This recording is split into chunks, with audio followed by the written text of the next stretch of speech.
ಆತ್ಮೀಯರೇ, ಎಲ್ಲರಿಗೂ ಕೂಡ ನಮಸ್ಕಾರಗಳು. ಎಲ್ಲರಿಗೂ ಗುರು ಪೂರ್ಣಿಮೆಯ ಗುರುಗಳ ಹಬ್ಬದ ಹಾರ್ದಿಕವಾಗಿರ್ತಕ್ಕಂಥ ಭಕ್ತಿಪೂರ್ವಕವಾಗಿರ್ತಕ್ಕಂಥ ಶುಭಾಶಯಗಳು.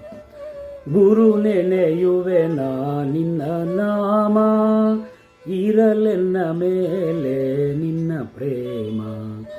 ಅಣು ನಾನು ಗುಣನಿಧಿ ನೀನು, ನಿನ್ನ ಪದ ತಲದ ತೃಣ ನಾನು. ಕುಣಿಯುವೆನು ಮಣಿಯುವೆನು, ಕುಣಿಯುತ್ತ ನಿನ್ನ ಕೊಂಡಾಡುವೆನು. ಎನ್ನ ಮನದ ಗುಡಿಯಲ್ಲಿ ಇಡು ನೀನು ಅಡಿಯನ್ನು. ನನಗೆ ತಾಯಿಯೇ ಮೊದಲ ಗುರು, ಮನೆ ಮೊದಲ ಪಾಠಶಾಲೆ ಅಂತ ಹೇಳ್ತಾರೆ. ಅಂಥ ತಾಯಿ ಗುರುವಿಗೆ ಮೊದಲೇ ನಮಸ್ಕಾರ ಮಾಡಿ, ನನಗೆ ಪ್ರಾರಂಭದ ಹಂತದಲ್ಲೂ ಶಿಕ್ಷಣ ನೀಡಿರ್ತಕ್ಕಂಥ ಎಲ್ಲ ಗುರುವರಿಗೂ ಕೂಡ ಹೃತ್ಪೂರ್ವಕವಾಗಿರ್ತಕ್ಕಂಥ ಗುರುಪೂರ್ಣಿಮೆಯ ಶುಭಾಶಯಗಳನ್ನು ಹೇಳ್ತಾ, ಗುರು ಬ್ರಹ್ಮ ಗುರು ವಿಷ್ಣು ಗುರುದೇವ ಮಹೇಶ್ವರ ಗುರು ಸಾಕ್ಷಾತ್ ಪರಬ್ರಹ್ಮ ತಸ್ಮೈ ಶ್ರೀ ಗುರುವೇ ನಮಃ. ಸೃಷ್ಟಿಕರ್ತನಾಗಿರ್ತಕ್ಕಂಥ ಬ್ರಹ್ಮನನ್ನು, ಅದನ್ನು ಕಾಪಾಡುವಂಥ ವಿಷ್ಣು, ಹಾಗೆಯೇ ನಮ್ಮಲ್ಲೇನಾದರೂ ದೋಷ ಇದ್ದರೆ ನಾಶ ಮಾಡುವಂತಹ ಪರಮೇಶ್ವರನನ್ನು, ಭಗವಂತನನ್ನು ನೆನಪಿಸಿಕೊಂಡು, ಇವರೆಲ್ಲರೂ ಕೂಡ ಒಂದೇ ಒಂದು ಕೆಲಸ ಇದೆ, ಸೃಷ್ಟಿ, ಕಾಯೋದು ಮತ್ತು ನಾಶ ಮಾಡೋದು.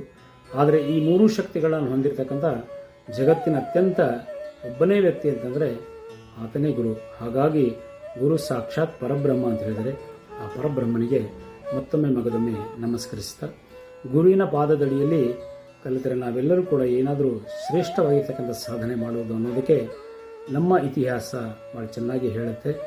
ವಿಶ್ವಾಮಿತ್ರನಿಂದ ರಾಮ ತಯಾರಾದ, ಸಾಂದೀಪನಿ ಮುನಿಯಿಂದ ಕೃಷ್ಣ ತಯಾರಾದ, ದ್ರೋಣನಿಂದ ಅರ್ಜುನ ತಯಾರಾದ, ಪರಶುರಾಮನಿಂದ ಕರ್ಣನ ತಯಾರಾದ, ಚಾಣಕ್ಯನಿಂದ ಚಂದ್ರಗುಪ್ತ ತಯಾರಾದ, ವಿಜಯ ವಿದ್ಯಾರಣಿಯಿಂದ ಹಕ್ಕಬಕ್ಕರು ತಯಾರಾದರು, ಸಮರ್ಥ ರಾಮದಾಸರಿಂದ ಛತ್ರಪತಿ ಶಿವಾಜಿ ಮಹಾರಾಜರು ತಯಾರಾದರು, ಸಾವರ್ಕರಿಂದ ಸುಭಾಷ್ ಚಂದ್ರ ಬೋಸ್ರು ತಯಾರಾದರು, ಚಂದ್ರಶೇಖರ ಆಜಾರಿಂದ ಭಗತ್ ಸಿಂಗ್ ತಯಾರಾದರು.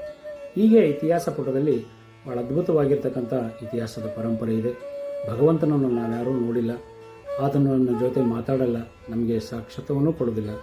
ಆದರೆ ಭಗವಂತನನ್ನು ತೋರಿಸುವಂತಹ ಒಬ್ಬನೇ ವ್ಯಕ್ತಿ ಅಂತಂದರೆ ಆತನೇ ಗುರು. ನಮ್ಮ ಜೊತೆ ಮಾತಾಡ್ಬೋದು, ನಮ್ಮ ಸಮಸ್ಯೆಗಳನ್ನು ಕೇಳಬಹುದು, ಕಷ್ಟ ಸುಖಗಳಲ್ಲಿ ನಮಗೆ ಕೈ ಹಿಡಿದು ಮಾರ್ಗದರ್ಶನ ನೀಡಬಹುದು.